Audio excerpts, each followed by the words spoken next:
You've just entered room 13A, a place where real nightmares live. Close the door behind you if you can. There's a unique kind of fear that only comes from knowing you are trapped, deep underground, in the cold, suffocating darkness, with tons of earth pressing against your body. For most of us, that's a nightmare. But for some, it's their final reality. Caves have fascinated humans for centuries. They've been used as shelters, sacred sites, and places of exploration. But they're also dangerous, unpredictable, claustrophobic, and unforgiving. In this episode, we're going to look at two stories that represent the absolute worst of what can happen when curiosity meets the underground. One is a tragic, well-documented caving accident that shocked the world. The other is a haunting mystery that blurs the line between reality and urban legend. By the end of this video, you may never want to set foot in a cave again. This is the story of the Nutty Putty Cave tragedy and the legend of Ted the Caver. Story 1. The Nutty Putty Cave tragedy. Our first story begins in Utah. If you've never heard of it before, Nutty Putty Cave was a popular spelunking spot located about 55 miles south of Salt Lake City. It wasn't a huge tourist destination. In fact, it was known mostly among experienced cavers. But for those who visited, it was an adventure. The cave's name came from its strange, clay-like texture. Many of its walls were coated in a brown, sticky substance that resembled putty. The cave was a maze of narrow passageways with names like the Scout Eater and the Birth Canal, ominous titles that hinted at just how tight these spaces were. And that's where we meet John Edward Jones, a 26-year-old medical student, husband, and father. On November 24, 2009, just 2 days before Thanksgiving, John joined his brother Josh and a group of friends for a pre-holiday adventure. They were experienced enough to navigate most caves, but Nutty Putty wasn't like most caves. It had a reputation for trapping people. In fact, it had been closed to the public in 2006 after several rescues had to be carried out there, but later reopened with some restrictions. None of that stopped John. He had been an adventurer all his life, and this was just another thrill. The descent. The group entered the cave around 8 p.m. It didn't take long for John and Josh to branch off from the others to explore some of the tighter passages. That's when they found it. What they thought was the entrance to a section called the Birth Canal. This was a well-known squeeze within the cave. If you could pass through it, you'd pop out into a larger chamber, a challenge that was scary but doable for those brave enough to try.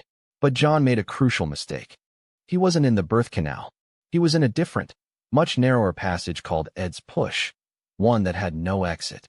He didn't know it yet, and by the time he did, it was too late. The trap. John crawled headfirst into the passage. It was 10 inches wide and about 18 inches tall, barely large enough for a man his size. He shimmied forward, inch by inch, until he hit a turn. He thought that if he angled his body, he could push through. Instead, his arms slipped above his head, and his torso wedged tightly between the rocks. He was stuck, completely upside down. His brother tried to help pull him out, but John's body was twisted in such a way that he had no leverage. The more they pulled, the more pain he felt. He could barely breathe. At that moment, John realized he had crawled into his own tomb. The rescue attempt. Josh scrambled out of the cave to call for help. By 12:30 a.m., rescue crews had arrived. Over the next 26 hours, they tried everything to save John. They built a pulley system to try to pull him free. They tried lubricating the passage. They even considered breaking parts of the cave to widen it. But the cave wasn't giving him up. Every time they made progress, John would slip deeper. His head-down position meant that his blood was pooling in his brain and lungs. Rescuers spoke to him the whole time, trying to keep him calm. At one point, they almost managed to pull him out. But then, disaster struck. The rope on their pulley system snapped. John fell back into the hole, this time wedged even worse than before. Hours passed. His breathing slowed. His voice weakened. Eventually, he stopped responding. The end. On November 25th, just before midnight, John Edward Jones was declared dead. He had been stuck in that cave for more than 28 hours. His body was never recovered.